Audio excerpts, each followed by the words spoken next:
be there. Oh, crash! Two cars slam together, and Harrison Burton takes a wild ride through the grass and up into more traffic, gets tagged, turned around, and 5 cars are in it. Ryan Preece. I think he missed that inside wall.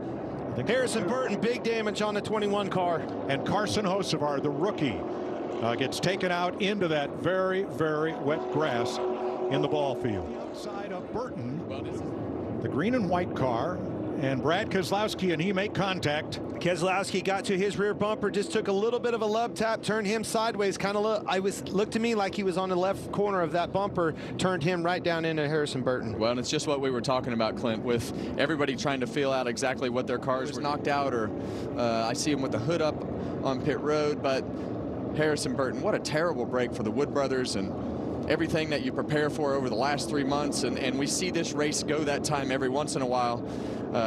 Just these early wrecks that sometimes start with just people trying to go and trying to move forward.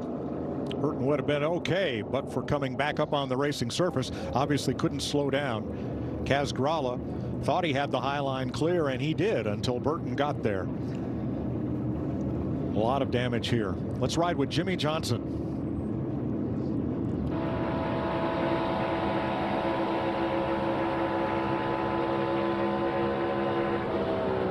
Terrible feeling. Smoke.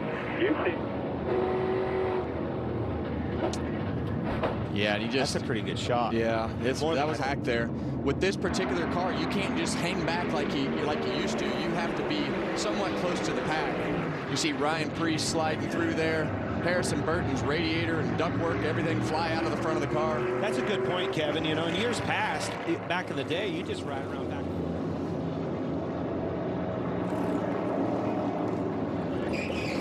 20 cars come in, and around goes one of them as John Hunter Nemechek tried to force the issue on Josh Berry. Josh Berry needed to get down.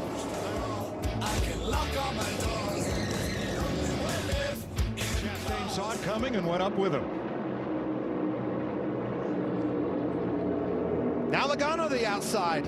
They can't get around. Whoa! Keselowski gets turned by William Byron. Blaney gets caught up. Gilliland, Truex, Hamlin, and more.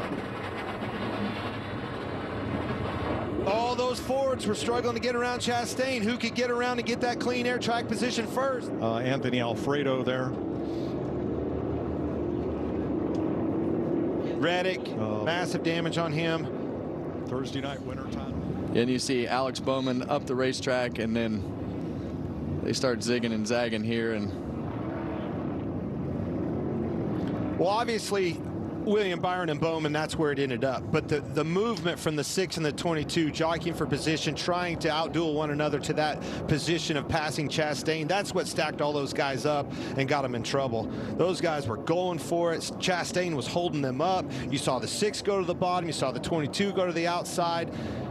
The race was on, and unfortunately those guys behind him. This gives you a much better view right there. You see the 24 car just being pushed, and sometimes you're not aligned, and you know you're not lifting, and that car gets to moving around, and you hope it works out, and it just didn't work out right here. We saw this same scenario playing out at the duels the other night when Blaney got in a wreck. You really can't pin it on anybody. It's hard racing, everybody going for it, but when those cars move in front of them, it slows the energy down. This probably tells the other part of the story.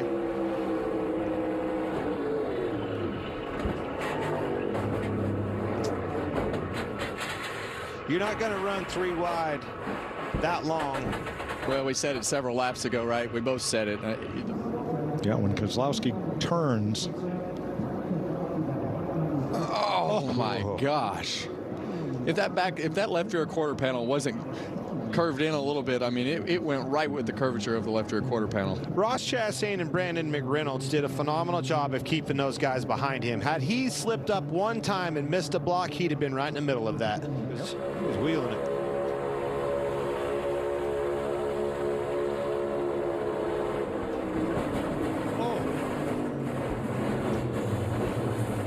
That one got his wrist. Yeah, that one got his wrist. Grabbed his hand. Yeah, a tough week for Ryan Blaney. Stronger that is than what it used to be. Yeah, and that's the reason that you see a lot more of these guys take their hands off the wheel, because the rack will just jerk your hands out, and if your thumbs are in there, it'll break them. We saw Ryan Blaney grab his wrist there. Eric Jones, he held onto the wheel, but he holds the wheel with his thumbs up on top of the wheel. A lot of guys do not. They hold their thumb around the wheel, and the spokes will literally rip your thumbs off and break them. Yeah, I think it was his wrist. It could have been his thumb. I mean, to your point, usually is. That's why it hooks your wrist. Yeah, and a lot of times when that wheel is spinning around like that, sometimes it'll hurt. Leading the bottom lane with Austin Cindric behind him. Ross Chastain leading the outside lane. 1 lap to go, sponsored by Credit One Bank, and away they go. That is Cindric into Chastain and up into traffic. Did they complete that lap? Did the leader get the white flag? Caution waving. It's going to be close. It's going to be close. I don't know if he got it out in time. I think idea of where he needed to go. He went for it. The caution came out at the wrong time, and William Byron winds up winning the race with the timing of the caution on the white flag lap.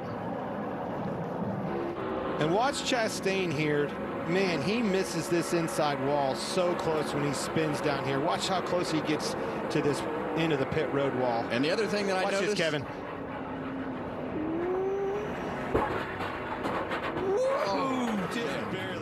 Started out playing video games, racing on his computer, says, Dad, I want to try this. Oh.